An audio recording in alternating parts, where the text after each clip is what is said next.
Aha! There's your name. Uh-oh.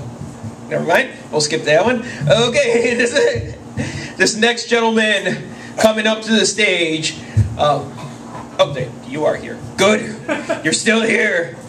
This next gentleman, he's, if you've ever seen him do comedy, you know he's an excellent host.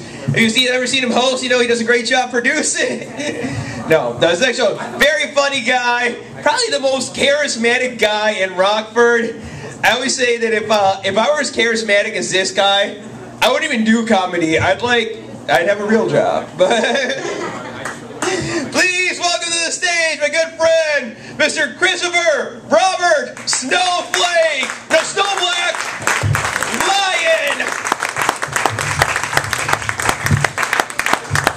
Keep it up for Marcos, everybody. For the gentleman who just went for his first time, I think everybody's first time is pretty quick, so you're good in that one. You went a lot longer than I did. How are we doing tonight, everybody? Buckhorn? I'm actually going to keep it short because I never ever got over that. Just keep it quick. It's way easier. Fuck the women, I don't care. We'll get off in your own time. Man, tonight got weird real quick. That's why you don't bring Adam Bush up. Fucking, I walk in the door, he goes, "Hey man, you been huffing paint?" And the problem was I ran out of paint, you son of a bitch. And that's why I looked like I did. Stop at Walmart. Oh, yeah, that's where I'm going to go, to Walmart.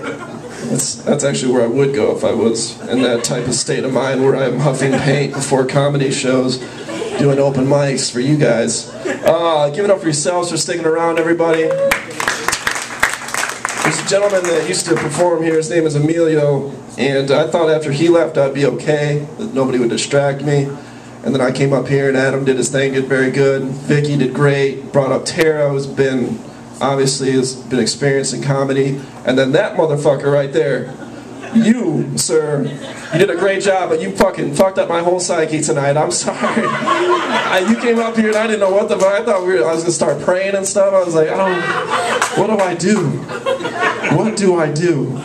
Man. And then we got a gentleman who looks like we got Adam here, looks like an extra from American History X, who's just like talking about how he hates feminism and just like just yelling at Vicky over here, the only black woman in here at the time, and just like that's cool that you singled out the one black woman in the crowd aside from Willie Mae. She doesn't count, she's always here. I just count you as a person. I'm sensitive.